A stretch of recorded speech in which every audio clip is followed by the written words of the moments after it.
Paris, September 1939.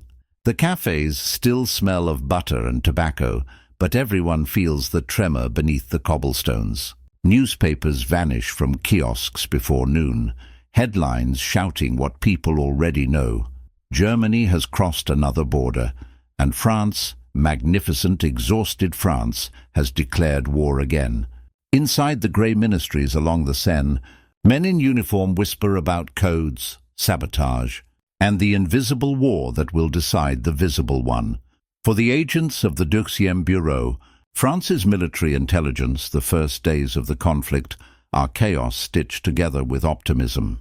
Files pile higher than rifles. Every message arrives too late to matter. When the radios crackle, the words are either wrong or gone by the time they reach command. The generals stare at maps that lie to them.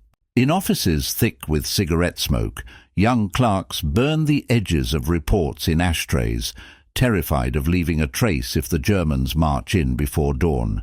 By winter, the optimism is gone. The Maginot Line is a rumor, the fortress is irrelevant, the chain of command broken by mistrust. Somewhere in Berlin, the Abwehr counts its victories in whispers. In Paris, the counter-espionage officers count their failures. Arrests of enemy agents, 2 in every 100. Rumors of leaks everywhere else. Every door might hide a traitor. Every dinner party might conceal a microphone. One night, as rain hits the windows of a dim office near Montparnasse, Captain Jacques Abte studies a wall crowded with photographs. He's 34, neat, tired, and beginning to realize that the bureaucracy he serves cannot outthink an empire of spies. The file in front of him tells a humiliating truth. The Germans know more about French troop movements than French generals do. And the worst of it, everyone knows why. Their agents look like agents. Every passport, every badge, every code word screams military. Abte lights another cigarette. "We need ghosts," he says softly. "People they'll never suspect." His superior laughs. "Ghosts? This is an army, not a circus." But Abte's mind is already elsewhere. The circus. The theatres. The cabarets. Those smoky worlds where uniforms blur and secrets loosen under champagne. He thinks of the parties he's guarded, the embassies he's had to secure, and the one performer everyone wanted to meet, the American with the eyes like midnight glass, the woman who danced with a tiger and made ambassadors forget their wives. At that moment she's on stage at the Folies Bergère, glittering in feathers and silver light. The orchestra swells. Her smile flashes like a weapon. The crowd doesn't see the tension behind it. She's been reading the same headlines as the rest of Paris. She knows what fascism looks like. She's seen its photographers follow her to hotel doors, heard the word nègre whispered behind the applause. When Abte approaches her backstage, the room smells of perfume and powder. "Mademoiselle Baker," he says, "France is in trouble." She doesn't flinch. "We all are." He explains the situation. Spies in embassies, stolen maps, missing couriers. France needs someone who can move freely, someone the enemy would never think to search. "You travel," he says. "You sing in capitals. You are welcome everywhere. If you agreed..." She stops him with a raised hand. "France made me what I am. You can use me as you wish." No hesitation. No bargaining. Just conviction. Later she'll tell friends, "I'm not playing a role. I'm repaying a debt." Abte leaves the theatre that night with his first recruit and his last illusion of control. When he presents the idea to his seniors, the room erupts in laughter. A dancer? She'll flirt away the plans before she finds them. A Negro-American? Too conspicuous. A woman? Impossible. Abte listens, then quietly files her name anyway. Weeks later, orders come through. She's to be listed as an honorable correspondent, an unofficial operative whose existence can be denied. Cover identity, international entertainer. Handler, Captain Abte, masquerading as her tour manager. The absurdity of it thrills him. It's so outrageous it might actually work. By spring 1940, the storm has come. German troops slice through Belgium. Refugees flood the roads south. In Paris, the lights go out earlier every night. Baker continues to perform, because performances open doors. Invitations arrive embossed in gold, bearing the crests of the Italian, Spanish and Japanese embassies. At one reception in the Rue de Grenelle, she arrives in a gown that glitters like mercury. The band plays a slow foxtrot. Diplomats lean close, drunk on privilege and gin. No one notices that she's listening more than she speaks.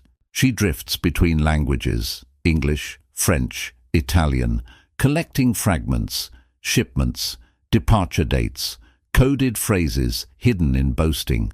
Later, back in her apartment, she writes nothing down. She simply hums the melody of the evening to herself, each bar tied to a detail she's memorized. Abte meets her after midnight. "What did you get?" "Enough to make Berlin sweat," she says. He watches her work. She takes a sheet of music from her piano bench, dips a brush into what looks like water, and begins to write between the staves, numbers invisible under lamplight. Lemon juice, iodine, the chemistry of secrecy. When the ink dries, she hums the tune again, sealing memory to music. They call it their Partition Invisible, the invisible score. At first the method seems naive, but it works. The couriers who carry coded telegrams are intercepted. The performer who carries sheet music is waved through with smiles. By May, the capital is suffocating. Each day brings new collapses, fortresses surrendering, lines broken, ministries fleeing south. De Gaulle's voice on the radio pleads for unity while trains groan under refugees. Inside the bureau, panic crystallizes into cynicism. "Intelligence?" one colonel mutters. "We don't even have electricity." Yet Baker and Abte keep working. Her fame shields them. "No one suspects a woman in sequins," she jokes, though her laughter is brittle. Every border crossing feels like a performance. Smile, autograph, flirtation, escape. When the Germans enter Paris in June 1940, she flees with Abte to her chateau in the Dordogne. The mansion becomes half refuge, half safe house. Musicians hide in attics, pilots in cellars. One evening, a German inspection party arrives unannounced. She meets them at the door in silk and jewels, pretending outrage at the intrusion. They apologize, dazzled, and leave without searching the piano, where documents lie hidden beneath the keys. That night, she tells Abte, "Charm is my uniform, but charm alone can't hold back armies. When the Vichy regime begins its purge, Baker and Abte know they have days left before the net closes." She decides to use her tour schedule as a lifeline. Official paperwork requests permission to perform for troops in North Africa. Behind the paperwork lies their plan to escape France entirely, carrying intelligence gathered from the ruins of Europe. They travel by car through Spain, posing as artist and manager. At the border, a young officer examines their luggage. He flips through dresses, opens trunks, glances at the stack of music sheets stamped Chateau de Milande. He hesitates, then smiles. "Mademoiselle Baker, my wife adores your songs." She signs his notebook with a flourish. He waves them through. Abte exhales only after the checkpoint vanishes behind them. "If he'd held the pages to the light," she grins. "Then I'd have sung louder." Lisbon glitters ahead, a city of spies wrapped in neutrality. Baker becomes a phantom moving between embassy receptions, gossiping with admirals, seducing secrets from arrogance. Every night she hands Abte new fragments, convoy routes, code names, rumors of the Africa cause. He collates, transcribes, forwards them through free French contacts to London. In 2 months, her network outpaces the Bureau's entire Paris branch. 50 reports sent, none intercepted. The irony is exquisite. The woman dismissed as decoration becomes the only operative whose intelligence arrives intact. But success carries its own danger. The Germans begin tracing leaks to North African circuits. They know someone famous is involved. Baker's health collapses from exhaustion and infection. Abte insists they pause. She refuses. "If I stop, they win," she says, voice hoarse, hand trembling as she writes another invisible message. By the time she boards a ship for Casablanca, she's burning with fever. Yet even from her hospital bed, she continues. Officers visit out of curiosity. She listens, smiles, remembers. Her mind becomes a map of war. When the nurse asks why she keeps humming, she answers, "It helps me remember who I am." Outside, North Africa waits, a new front, a new chapter of danger. She doesn't know that her greatest test will come there, in a white room surrounded by suspicion and heat. The air in Casablanca tastes of salt and iron. Josephine wakes to the hiss of the sea and the ache of stitches that still pull when she moves. The doctors say she should rest. Abte says they have work. Every morning the nurse opens the shutters, and the light turns her white sheets into a stage. She smiles faintly and whispers, "The show must go on." Her body has failed her, but her mind has not. While fever burns her nights, she drifts between dreams of music and whispers of war. Visitors come, officers, couriers, men who owe their ranks to charm rather than courage. They bring flowers and gossip. She listens from her pillows, memorizing. In her bedside drawer lie scraps of staff paper, harmless to anyone but her handler. Every bar is a code, every rest a warning. Abte arrives after dark.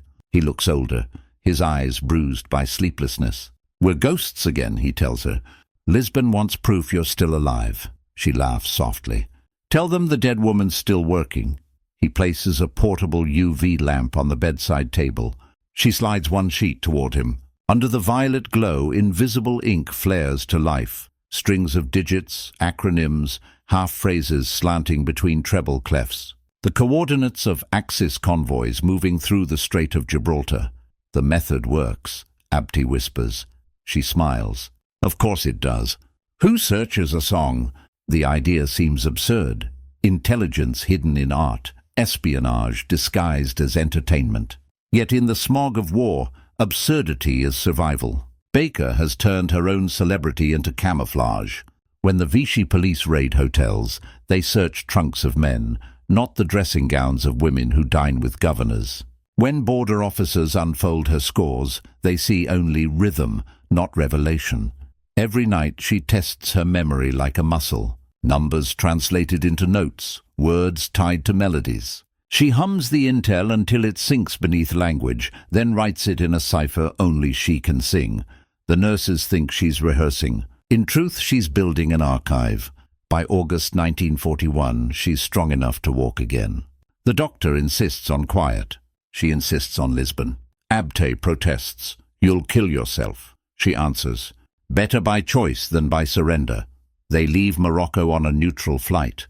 Luggage carefully packed, costumes, jewelry, and 50 sheets of music marked with invisible ink. When customs officials glance through her cases, she feigns impatience. "Please, gentlemen," she sighs, "these are my concert gowns. They wrinkle if you stare too long." They laugh, embarrassed. One asks for an autograph. She gives him 2. In Lisbon, the air is thick with spies, Gestapo, British MI6, Americans still pretending neutrality. The cafes hum with coded small talk. Baker slips into the current like a swan into water. Within days, she's performing again, her name glowing on posters, her evenings filled with champagne and conversation. Men speak freely to the famous. They forget she listens. Abte watches her from the edge of each party, notebook in pocket, trying not to show awe. "You make it look easy," he says after one performance. "It's never easy," she replies. "They just think it is. Their system evolves." Invisible ink gives way to microfilm, tiny photographs of documents rolled into the metal caps of fountain pens, stitched behind ribbons, or sealed under corset stays. Josephine learns to sew them herself, fingers steady as a surgeon's. She jokes that her wardrobe weighs more in secrets than silk. At night in the hotel, she writes reports for the Free French Network in coded French and English. Each one carries the same signature. J.B. Abte organizes the transfers, couriers disguised as orchestra members, dancers carrying film reels that contain no music. The files travel through Spain to London and Algiers. Success rate almost perfect, yet the danger presses closer. The Abwehr has begun monitoring performers traveling between colonies. Interrogations become routine. Once, on a train to Tangier, an officer insists on searching her compartment. Josephine feigns outrage, voice sharp enough to draw attention from the corridor. Really, monsieur? You'd strip a lady in daylight? The officer reddens and withdraws. She sits trembling for 5 minutes after he leaves, every heartbeat echoing like a drum. Autumn 1941. A rainstorm batters Lisbon's docks. In a warehouse by the waterfront, Baker and Abte meet a British liaison known only as Stevens. He's skeptical, a man of polished shoes and thin patience. "You claim to have intelligence on convoy schedules," he says. "From whom precisely? Cabaret patrons?" Baker folds her arms. "From men who talk too much when they drink." Stevens snorts. "We need verifiable data, not gossip." Abte slides a page across the table. Under a UV lamp, numbers emerge. Times, coordinates, tonnage. "Check them," he says quietly. The Brit leaves muttering. 3 days later, he returns pale and apologetic. Every detail matches aerial reconnaissance.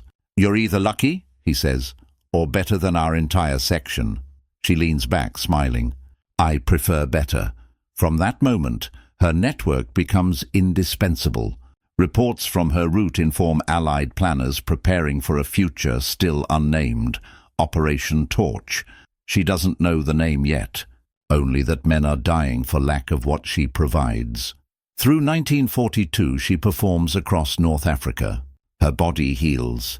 Her reputation becomes mythic. Audiences cheer, but behind the curtain she's counting. Not applause, but contacts. Colonels, attachés, merchants, pilots. Each handshake a potential key. Abte warns her. "You're too visible." The Gestapo has her name on lists. "Good," she says. "They'll look for a goddess, not a ghost." She learns to use performance as interrogation. Mid-song, she scans the crowd, memorizing insignia, overhearing snatches of German or Italian conversation. After the show, she flirts just long enough to extract what she needs. A shipping schedule, a new code word, a rumor about fuel shortages. Information flows to her the way applause once did, but success brings exhaustion. Some nights she collapses backstage, dizzy, her gown sticking to her skin. The heat of Casablanca suffocates. Fever creeps back. "You need rest," Abte pleads. She shakes her head. "If I rest, they forget. And if they forget, I'm just a dancer again." He doesn't argue. He knows the truth she never says aloud, that the mission is no longer about nations, but identity. The woman once mocked as a jungle star now holds Europe's fate between her fingers, and she refuses to let it slip. In the spring of 1942, her information saves lives she'll never meet.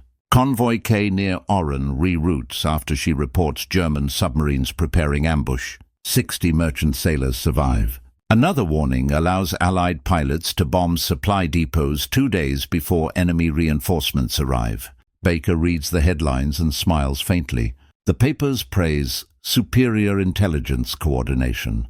No mention of her. That's fine. Spies live for silence. Then, in November, the silence breaks. Operation Torch begins. The Allied landings in North Africa. Baker wakes before dawn to the sound of sirens and distant artillery. She knows the patterns of those guns.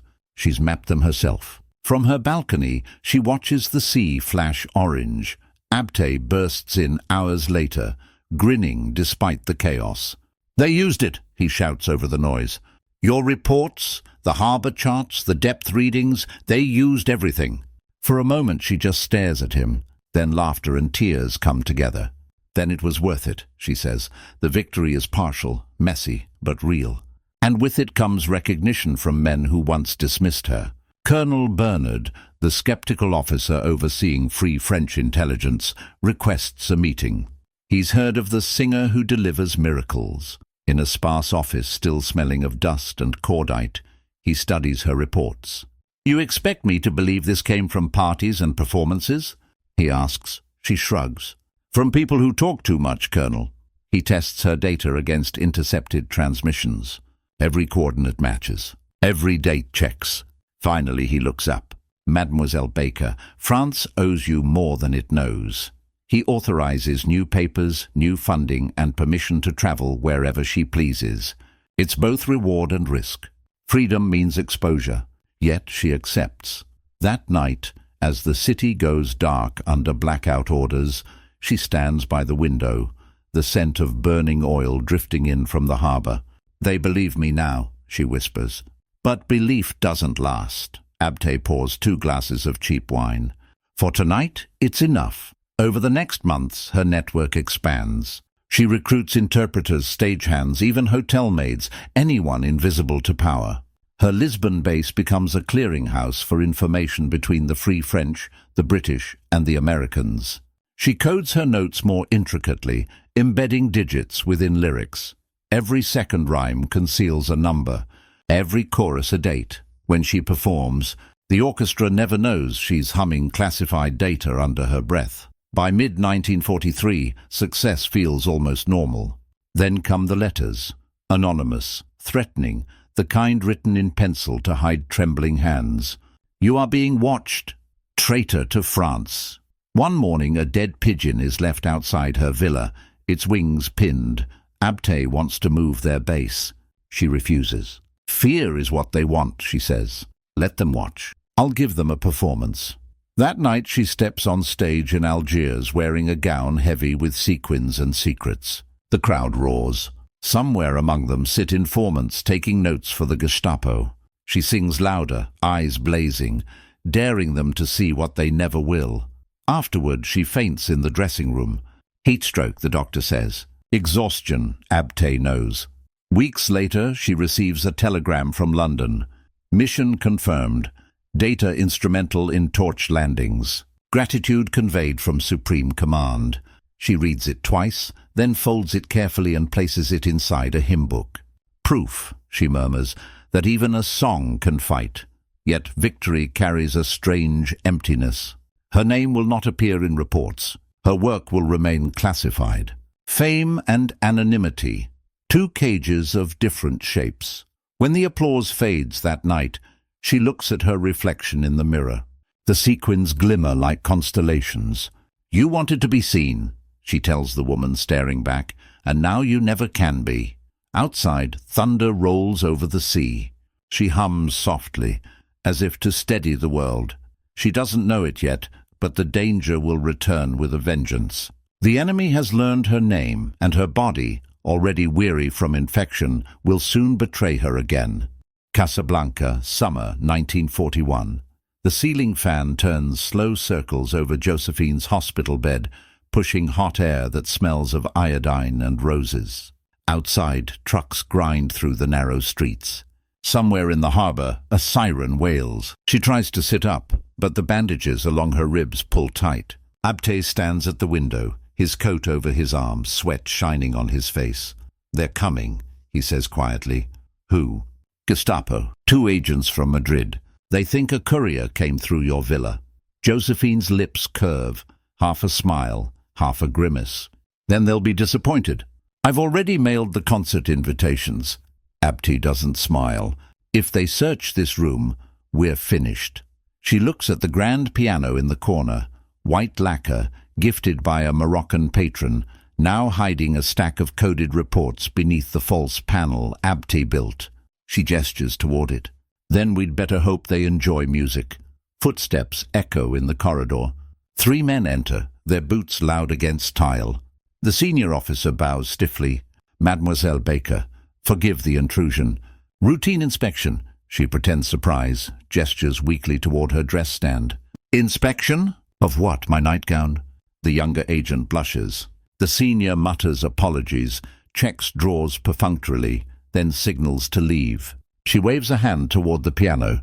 "Play something before you go. It'll calm my nerves." They decline. Minutes later, their car's engine fades into the heat. Only then does Abte exhale. He crosses to her bed. "That was too close." She closes her eyes. It always is. The weeks that follow blur together. Fever returns. Her body is an unreliable ally now, yet even trapped in that white room she works. Officers, doctors, nurses, they all come to pay respects to the famous performer. Each visit brings more fragments. Troop schedules, convoy gossip, the soft arrogance of men who think a woman in silk can't remember numbers. She writes them down in her head, locking every word behind melody. "I sing it," she tells Abte when he brings morphine and news. If I can sing it, I can't forget it. He worries she's slipping into delirium, but her eyes stay sharp. Once, in a fever dream, she whispers coordinates that later match an intercepted transmission. Even unconscious, Abte mutters, she's working. By late autumn, she's strong enough to walk the hospital corridors. Nurses push her in a wicker wheelchair to the veranda overlooking the sea. Ships glint on the horizon. She imagines messages floating between them like invisible ribbons. They think they control the tide, she says.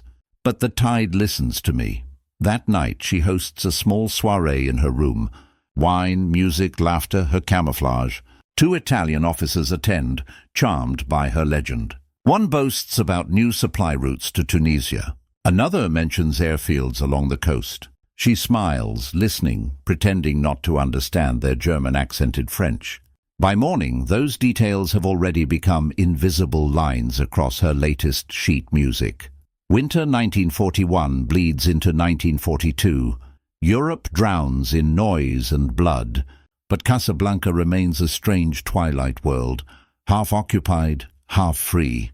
The cafes are crowded with spies pretending to be traders, lovers, missionaries. Everyone lies for a living. One evening, Abte bursts into her room breathless. "You've been named," he says. She freezes. The Abwehr intercepted one of our couriers. They know a female agent is passing data from North Africa. "They've described you. American entertainer, dark skin." She laughs without humor. "Then I suppose I'm famous again." "They'll come," he insists. "We need to hide you." "Hide me where?" "On stage?" He hesitates. Maybe that's exactly where. And so the performance resumes. Baker returns to the clubs of Casablanca, smiling under chandeliers while suspicion coils through the audience like smoke. Each song a decoy, each encore a risk. She's singing for survival now, both hers and the mission's. By early 1942, the pressure becomes unbearable. Gestapo agents attend her shows. They watch her hands, her eyes, her every gesture. One evening, an officer in the front row stares too long. After the concert, he appears backstage, hat in hand. "Mademoiselle," he says politely, "you sing beautifully. But some people wonder where you travel between performances." She lets out a weary sigh. "Where does any woman travel?" "To the next stage, the next applause." "Shall I sign something for your wife?"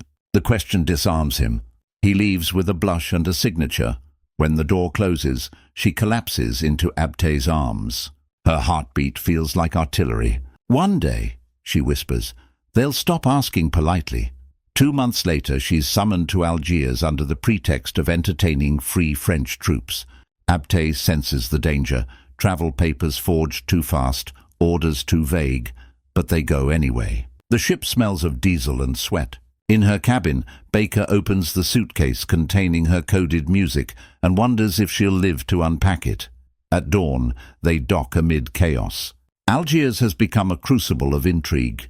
Vichy loyalists, British envoys, American attachés. Every handshake could be salvation or arrest. The first night, she performs in a theatre still scarred by bombing. Soldiers fill the seats, cigarettes glowing in the dark. She sings J'ai deux amours, the song that made her a star, and feels the irony burn her throat. Her 2 loves are indeed France and Paris, but one is wounded and the other enslaved. The applause is thunderous. She bows, tears streaking her powder. After the show, Abte hands her a telegram from London. Operation Torch confirmed. Prepare assets. She understands instantly. The invasion will begin soon, and her information, the routes, the ports, the airfields she mapped from gossip and charm, will guide it. Then comes the skeptic. Colonel Bernard, tall, severe, the kind of man who trusts only paperwork. He summons them to headquarters, a whitewashed villa overlooking the sea. "I've read your reports," he says coldly. "They're imaginative. Where exactly did you obtain this intelligence?" Baker meets his gaze. "From the mouths of men who underestimate women," he frowns. "That's not methodology, it's efficiency." Silence stretches. Finally, Abte speaks. "Test it, Colonel. Compare her coordinates to your reconnaissance." Bernard waves them away. Days pass without word. Then, one afternoon, He arrives unannounced at their quarters. Hat in hand, expression changed. Every figure was correct, he admits. Everyone. Within 300 meters. Josephine smiles faintly. I told you. Music has perfect timing. The colonel hesitates, then salutes. Continue your work, Mademoiselle Baker. France owes you more than it knows. For the first time, she feels seen, not as spectacle, but as soldier. November 8th, 1942. Casablanca wakes to explosions. Allied ships line the horizon, guns flashing. Operation Torch has begun. Abte bursts into the room with a radio clutched in his hands. The BBC code phrases echo, the same she helped compose months earlier. She laughs through tears. They're using my lines, he nods. And your maps. Your work guided them here. Outside, anti-aircraft fire lights the dawn. The city trembles. She kneels by the window, praying in 3 languages. For France. For the unknown sailors. For the girl she once was, who thought songs could stop bullets. Hours later, the guns fall silent. The Allied flag rises over the harbour. Casablanca is free. The victory brings chaos of a different kind. The Americans arrive with cameras and optimism. The Germans retreat but leave their shadows behind. Amid the celebration, Baker feels hollow. We won, Abte says. Did we? She asks. Or did we just survive? Her body answers before he can. Fever, dizziness, collapse. The infection she ignored for months returns with vengeance. Doctors warn her to stop performing or risk paralysis. She nods, promising rest, and writes another coded note that night. By December, the Free French Command establishes new headquarters in Algiers. Baker insists on joining. I can still work, she says. Even lying down, Abte protests. She smiles. That's why you need me. I look harmless. He can't argue. At headquarters, Colonel Bernard greets her like an old comrade. Your reports saved lives, he says simply. We estimate 2,000 casualties avoided because of your data on harbour defences. She feels the words land with strange weight. Numbers are abstract until you remember each represents a heartbeat. 2,000. She closes her eyes. That night she walks along the pier, the sea black under moonlight. Soldiers whistle. Someone plays an accordion badly. She hums along, unaware that her own name has now reached German intelligence circles. A new Abwehr memo labels her agent Baker, priority target. Days later, a courier brings fresh orders from London, continue transmissions, expand contacts, prepare for European re-entry. But inside those same hours, the Gestapo broadcasts another. Capture or neutralize the American singer suspected of espionage. The net tightens invisibly. She senses it without proof. The glances lingering too long. The letters that never arrive. Her sleep grows restless. Every knock at the door sounds like judgment. Abte wants to pull out. We've done enough. Let's go home. She shakes her head. Home is gone until they lose. December 1942 drifts into early 1943. Baker performs occasionally for Allied troops, wearing a Free French uniform tailored to her curves. Cameras flash. Morale rises. No one sees the microfilms tucked in the lining of her belt. After one performance, she nearly collapses backstage. The medic calls it exhaustion. Abte calls it the price of victory. She waves him off. I can rest when they stop dying. In March, Colonel Bernard invites her to headquarters again. This time he's not skeptical, he's reverent. You've proved yourself, he says. But be careful. Success attracts attention. She smiles faintly. So does beauty, he doesn't argue. Spring brings a strange calm. Baker spends her mornings writing reports, her evenings singing for soldiers. She laughs easily, but the mirror tells another story. Shadows under her eyes, weight loss, hands trembling when she lifts a glass. She hides it well. After all, performance is her trade. Abte keeps count. Months in service, reports sent, lives saved. She keeps count of none of it. Her only metric is memory, what she can still recall when fever fogs the edges.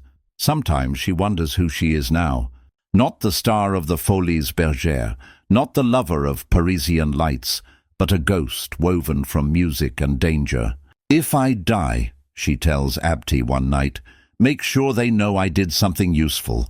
He looks away. "You won't die." But in his voice there's doubt. May 1943.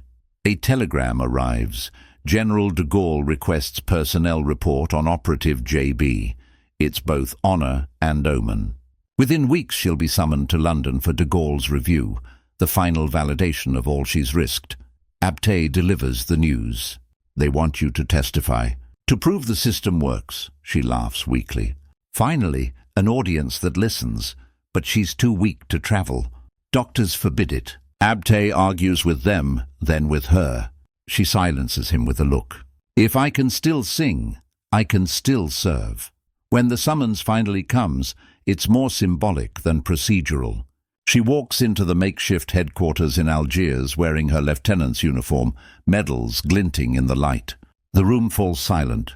De Gaulle himself isn't there, but his envoy reads the commendation aloud. Croix de guerre, for bravery and intelligence in occupied territories. Applause fills the room. For a moment she feels warmth instead of fear. Then she notices the file on the table, marked classified. She knows what it means. Her story will vanish into secrecy, her role erased for safety. Still, she salutes. "For France," she says simply. That night she and Abte share a quiet toast.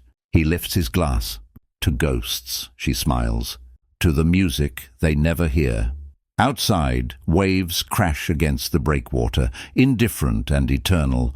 Inside, she finally lets herself sleep. She doesn't know it yet, but the calm will not last. Another storm is coming, the war's deadliest year, and in that storm, her body will betray her before her enemies can. Chapter 4. The Turning Point. They called it a recovery, but it felt like a narrowing tunnel. Winter pushed across North Africa with dry winds that blew grit into every open window, into the folds of uniforms, into the groove where fear and fatigue settled between Josephine's shoulder blades. The hospitals had a new smell now. Phenol to hide infection, boiled linen, the damp wool of blankets lifted from supply depots that changed hands twice a month. She moved through these rooms like a shadow, lighter than the trays she carried, heavier than the secrets lodged under her skin. The worst months were coming, though no one used that phrase. The men said campaign season. The doctors said relapse. The clerks, stamping orders in a basement lit by a single bulb, said nothing at all. In January, the network in Marseille disappeared as if swallowed by a pit. 12 names vanished from the board. It took 3 days for confirmation to arrive, scrawled in a hand she recognized from hotel stationery and coded with a rhythm she had taught. Arrests at dawn.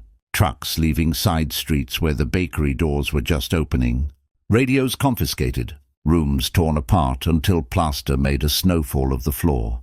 She pictured the safe house. Blue shutters, 2 cats, a neighbor who watered geraniums at exact hours, and then she forced herself to stop picturing it. Memory was a tool, now it had to be a gate. The numbers piled up with a quiet, unspectacular cruelty. A courier shot at a checkpoint after a private reconsidered the definition of routine inspection. The package he carried was salvaged by a passerby who knew which trash bin to tip, a miracle disguised as a clumsy stumble. One report reached London a week late and was still somehow just in time. The ledger of near misses and narrow escapes grew as thick as any history book. She worked by rhythm because rhythm didn't argue. The body understood count in, hold, release, repeat. She noticed how sound changed in those weeks. Radios clicked more often. Doors shut faster.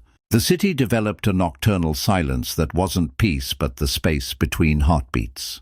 Even the harbour changed pitch. The diesel thrum of ships seemed deeper, as if the engines braced for something unnamed. On the worst days her body answered with its own sabotage. Fever climbed like a painful joke. The stitches from late surgeries tugged whenever she took stairs too quickly. The skin around old incisions grew tight, shiny, untrustworthy. She rationed her strength the way quartermasters rationed flour. A morning spent writing meant an afternoon spent lying still with a cold cloth on her forehead, counting in eights until the pain receded. Evening meant a performance, and performance meant armor. The uniform tailored for her, free French lieutenant's cut, sat on the chair like a promise she refused to break. She didn't measure courage in speeches. She measured it in how steadily she could fasten each button when her fingers shook. The rumor that she would be evacuated to London haunted the corridors long before anyone asked her directly. There were reasons. She had done enough. The files made a clear case. The doctors demanded it. The proposal came on a dull afternoon, when the sky had the color of unpolished pewter, and the wind chased grit into every conversation. If she left now, she could recover. If she stayed, she might not. She let the words settle. She thought of the men she had sung to the week before, boys with faces still peeled by sunburn, who laughed too loudly at the wrong places in her patter, as if they needed to prove something to the night. She thought of maps folded under her pillow like prayers. She told them she would stay. The request for evacuation died a quiet, bureaucratic death, one more paper buried under newer, louder papers. In March, a scrap of paper arrived, marred by blood that had dried to the color of rust. It was the middle section of a message torn in panic or purpose. The code still held if you knew how to hum it. She did. 2 names survived the rip. 1 rendezvous point, enough to rebuild a branch if luck stood still for 6 hours. She set the scrap beside her water glass and stared until the numbers separated from the stain. By nightfall, the message was rewritten cleanly, copied twice, and on its way inland under a false bottom she had stitched herself. There is a weight to improvisation that no one mentions. The first time you change a plan, you feel like a thief in your own house. The 10th time, you feel like a carpenter building a bridge while you run across it. She learned to choose the right failure. Good failures protected people. Bad failures produced names. She declined to give names. When a junior officer asked how she managed so many moving pieces, she told him she treated the work like a score. Everyone had a part. No one played a solo unless the room demanded it. And silence was as important as sound. Days turned viscous. She counted by events rather than dates. The morning a safe house lost its hidden radio and found a better one beneath the neighbor's floorboards. The afternoon Algiers smelled of roasting coffee for 15 minutes because a cafe owner burned his stock to destroy a listening device wired by a cousin he didn't trust. The night she watched a boat drift out under blackout orders and realized the harbor geometry she had memorized 3 months before was already obsolete. War aged everything quickly. Machines, plans, loyalties, bodies. She saw it in mirrors. If there was a bottom to that winter, it arrived quietly, without ceremony, the way a final step in darkness surprises the shin. She woke one morning soaked in cold sweat, the sheets a tight prison around her knees, the ceiling blurred. A cup of water tasted like metal. The doctor pressed his thumb to her wrist, frowned, left the room, returned with words she didn't refuse, but didn't obey. Stop. Rest. Reduce all exertion. Withdraw from travel for at least 6 weeks. She nodded. That afternoon she stitched a pocket into the hem of a performance gown and slid a coil of microfilm into it. The body protested. The work insisted. She chose the work. The city mimicked her contradiction. Officially, the war in North Africa was tipping. In practice, the lines twisted like wires under too much tension. A supply convoy diverted because she knew which mouth had bragged at which table. An air raid arrived 5 minutes after a dispatch closed on the latest coordinate she'd passed. A train, misrouted by someone who misunderstood a code she himself had invented, arrived 30 hours late and saved everyone on board because the bomb scheduled for its arrival went off on an empty platform. The ledger of miracles remained as private as her pulse. Spring finally shoved the cold away. The sea turned a sharper blue. Leaves multiplied. The color hurt. She walked to the pier at dawn some mornings when she couldn't sleep and counted the ships that looked almost peaceful when viewed at exactly the right angle. Life returned to the streets in obvious, noisy ways. Trucks rattled. Vendors argued. Boys threw stones without looking over their shoulders. She saw the change first as a sound. Laughter reclaimed seconds of the day. It wasn't proof of safety. It was proof that the human ear will take any excuse to relax. June arrived like a strike of flint. She learned the timing the way everyone did. Radio fragments called out into morning air, sentences that meant nothing unless you were the person they were meant to trouble or comfort. The phrases they had crafted months earlier climbed back into the light. She stood in a doorway listening as voices she would never meet said exactly what they had to say in exactly the order she had asked them to. The harbour became a notation she could read at a glance. Ships moved at assigned tempos. Men she would never know docked exactly where the charts she'd stitched into a seam said they should. On the day the first wave landed, dawn had that strange high clarity that visits cities before history slices them. Artillery spoke in its stern, methodical baritone. The air smelt of salt shaken into gasoline. She didn't try to watch the sea for long. Distance is a liar, so she watched the faces in the street instead. Relief, confusion, ecstasy, terror, all within single glances. A colonel trusted her charts. A pilot trusted her numbers. A sailor trusted the warning embedded in a lyric he would never hear. People lived because 100 small, unglamorous steps had been taken exactly right. An entire afternoon of explosions translated into 3 clean notations in her mind. This entrance is safe. That warehouse is booby-trapped. Those tanks will find no fuel on that road. Predators grow old in the moment their prey refuses the script. For a handful of hours the script disintegrated. The aftermath looked like a painting half scrubbed with vinegar. Smoke drifted into elegant shapes above smashed roofs. The water shone with an oily sheen rainbowed by sun. Soldiers who had never seen her before waved as if she were a saint on a balcony. The light had that flat, exhausted quality that follows shock. She realized her face hurt and raised a hand to touch it and discovered she was smiling without giving herself permission. Later, she would call it the only honest smile of the war. Numbers fetched their own gravity. Estimates arrived, pared down, revised upward, shaved again until officers felt they could say them without lying.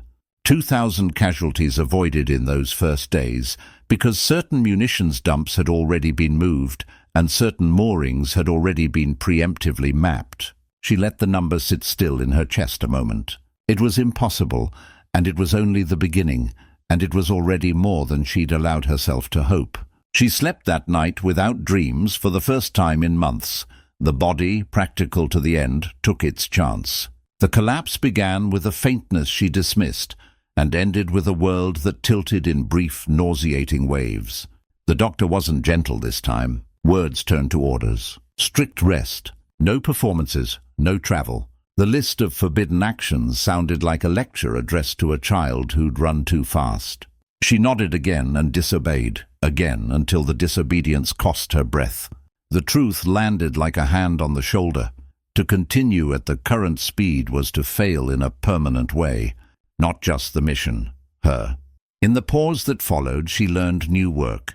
Rest became reconnaissance. Stillness became memory's ally rather than its enemy. From a bed by a window, she constructed routes out of overheard lists and hospital gossip, and the efficient small talk of quartermasters who didn't realize inventory as a type of confession. She wrote shorter reports, denser, precise. She stopped hoarding heroics and started hoarding clarity. Quiet produced results, arrogance could not.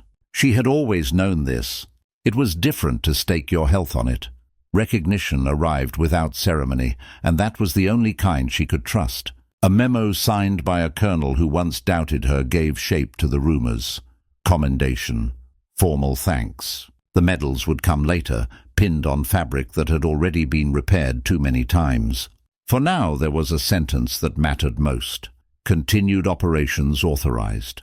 She placed the memo under a cup so it wouldn't blow away, and worked until dusk turned the page the color of old bone. It would be a lie to pretend triumph covered everything. Triumph covers almost nothing. The boys she had sung to 2 months earlier were not at the next show. The faces in the ward changed too quickly to learn names. The hallway stayed too bright at odd hours. She became careful about when she looked in mirrors. The hardest part wasn't pain. It was the knowledge that the story would likely end without a stage. Secrecy protects lives and steals credit. She made peace with that the way one makes peace with a scar, by ignoring it until it stops aching. What changed, and what marked the true turning point, wasn't a headline. It was the way authority began to treat her methods. Invitations shifted from indulgent to urgent. The skeptical phrase, entertainer's imagination, dried up like a puddle in July. The questions changed shape. Not how, but how many. Not why, but when. Resources followed. Papers that once took weeks to clear took days, then hours. It was not flattery. It was logistics. You don't argue with a system that saves fuel and blood at the same time. She did not waste the momentum. Portugal reopened to her circuits. A clerk in Tangier, who had always seemed merely efficient, revealed a gift for organizing couriers on 2 hours' notice. His name went into the hidden ledger with a small star beside it. A seamstress in Algiers, who had once sewn hems, now sewed false bottoms that fooled professional eyes. Her work saved at least 3 lives she would never meet. The network breathed. The work stopped feeling like triage and started feeling like orchestration again. For all that, the month lived up to its reputation. It earned the adjective worst, honestly. More friends than enemies died in those 30 days. A field hospital evacuated in a thunderstorm, left behind a trunk of names and dates she burned with a steadiness that made her nauseous. The pain of good destruction never gets lighter. She stared at the last paper in that trunk, the ink already smearing from humidity, and felt a sudden, irrational attachment to the script itself, the texture of the fibers, the way the edges darkened before the center as the flame walked across it. She fed it into the fire anyway. Duty looks like poetry from a distance. Close up, it looks like ash. The decisive engagement that followed did not feel decisive as it happened. Most turning points don't. It felt like speed and competence and the mild panic of discovering that success has created a new category of failure, being late to your own standard. She moved through those hours with a composure that surprised even her. There was a moment at a window overlooking the port when the angle of the sun slid across a chart she'd sketched on the back of a useless authorization, and the entire map. Depths. Approaches, blind hollows, the shallow once mismeasured by a man who couldn't admit he needed his glasses, knit together into a simple instruction she could read like sheet music. She called it in. It worked. The simple things often do, after the rooms filled with a quieter kind of noise. Men who understood numbers spoke in subdued voices about ship counts, minutes shaved from turnarounds, avoidances measured not by luck, but by calculation. She sat with her back against a wall, hands loose in her lap, and felt a tiredness that wasn't despair for the first time in too long. She allowed herself to be ordinary for the length of 2 cigarettes. It seemed as great a luxury as any dinner party she had leveraged into information.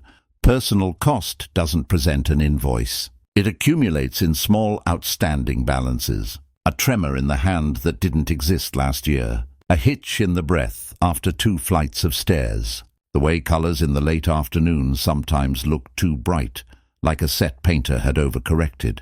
She rationed that as well. The body is a document. She read it closely. When it said stop, she slowed.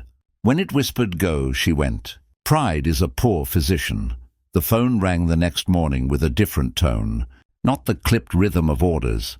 Not the lazy ring of social errands. A sound that meant validation more formal than rumor. She listened, said the necessary words, set the receiver down, and allowed herself one long breath. Honors would be conferred, not for display, not for headlines, but because the machinery required the forms to catch up with the facts. Somewhere, a report with her initials had passed through too many hands to be denied. The medal would pin where the needle had already pricked. She washed her face, folded the towel carefully, and went back to work. It should have felt like arrival. It felt like reprieve. She knew enough to understand the arc would bend again. Files were being stamped with a red word that meant the story could not be told yet. Perhaps not for years. Perhaps not while she could enjoy it. She thought about that and found she didn't mind as much as she would have once. A different question itched under the thought. How many more months could she make the body obey the music? At dusk she walked to the edge of the water. The sea inhaled and exhaled against stone in a rhythm older than all their ambitions. Somewhere far away another set of men were making their own charts, wrong in a way that would kill them. Somewhere nearer, a boy was humming a song she had sung on a night he thought he might die.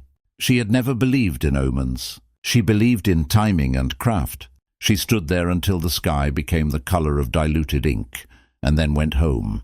What she could not know, what no one allowed into the tidy shapes of maps and memos, was how quickly the arc from triumph to erasure can be drawn. The machine that needed her would soon enough forget her, not out of malice, out of habit. Documents closed, credits assigned to departments instead of people. The face that had walked her through checkpoints would become a silhouette in someone else's anecdote. There is a cost to becoming a ghost even when you choose it. She slept that night with the window open to the harbour and the medal notice folded under the lamp. The wind turned the paper's corner with a soft tick every few minutes. It sounded like a metronome, steady, patient, inevitable. The worst month had done its work. So had she. Tomorrow would read like victory in other people's offices. She knew better. Tomorrow would be another ledger, another carefully counted day. She did not know yet that the next ledger would be double entry, what the nation kept and what it forgot. The applause would return to theatres, and she would stand in a uniform that made photographers aim for the gleam. The words would be spoken, the pin would pierce, the file would close, and history, efficient as ever, would begin to misplace her. She went to sleep anyway, because morning demands its debt. Spring 1945.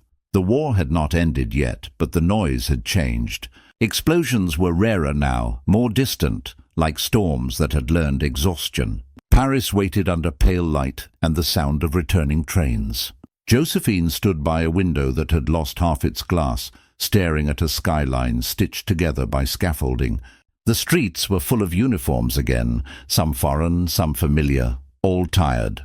She was one of them now, in name and in decoration. The ribbons across her breast caught the last thin glow of afternoon. She wondered whether medals felt different to those who expected them.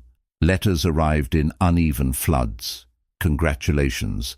Requests, proposals for concerts to restore morale. The first she ignored. The second she refused. The third she answered with a single sentence. Morale should not be a performance. Still, she agreed to sing for troops on the quays of Marseille. The invitation bore an emblem she recognized from reports she had once smuggled out of Lisbon. That was reason enough. The day she travelled south, the train's compartment smelled of dust and coal smoke, and coffee brewed in tin cans balanced over candle flames. Soldiers leaned from windows, their eyes too old for their faces. The rhythm of the tracks beat against the pulse in her wrist. She pressed her fingers to the medal pinned above her heart. Croix de Guerre. Another for the resistance. The Légion d'honneur she hadn't dared imagine. The metal was cool, indifferent to the weight of memory it signified. When she stepped onto the platform at Marseille, the air was thick with salt and the unfamiliar sweetness of peacetime. Crowds surged toward her. Not the fevered crush of celebrity from the Folies Bergère days, but something quieter, almost reverent. She sang beneath the open sky, her voice carrying out over the broken harbour where cranes hung motionless. The soldiers stood without moving. A few wept. It wasn't the song she knew. It was the relief of hearing something that wasn't orders or artillery. After the concert, a Free French officer presented her with another commendation. Artist and soldier of France, he called her. The words sounded theatrical even as they hung between them. She smiled and nodded because that was what the role required. Later, alone in her quarters, she unpinned the medals and set them on the table. For a long time she simply looked at them, the small weights that meant recognition, and thought about the dozens of names that never reached paper. The team scattered across continents. Abte, somewhere north, retired. The clerks who had once coded her reports now faceless in records marked destroyed. Recognition never arrived in the right proportions. Fame wanted photographs. Service wanted silence. She understood both economies too well. The official numbers followed weeks later. Hundreds of reports transmitted, dozens of operations informed. An estimated 2,000 lives saved in North Africa alone. She read the summary and felt detached, as if the facts belonged to someone else. The arithmetic of gratitude was precise, but it lacked temperature.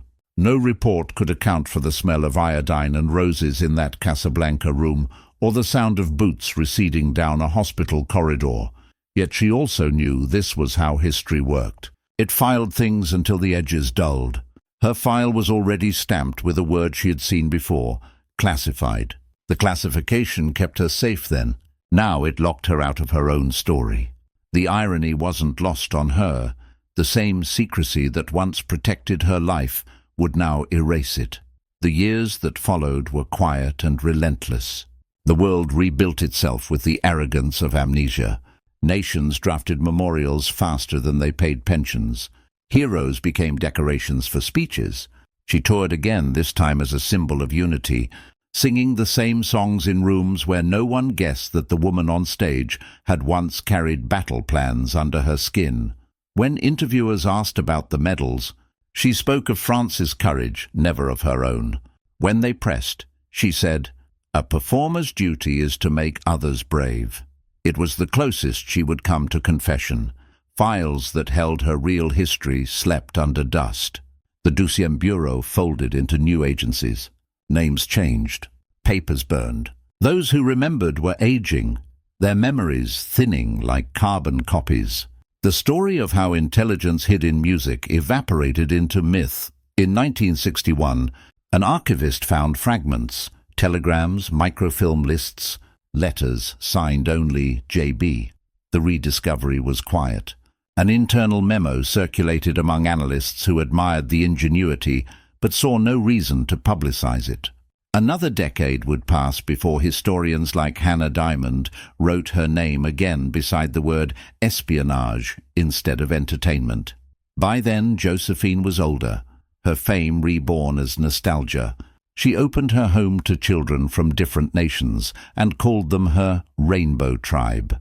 Reporters saw only the gesture of kindness, not the continuation of her wartime belief that borders were accidents. When France finally invited her into the Pantheon long after her death, the speeches quoted her songs more than her codes.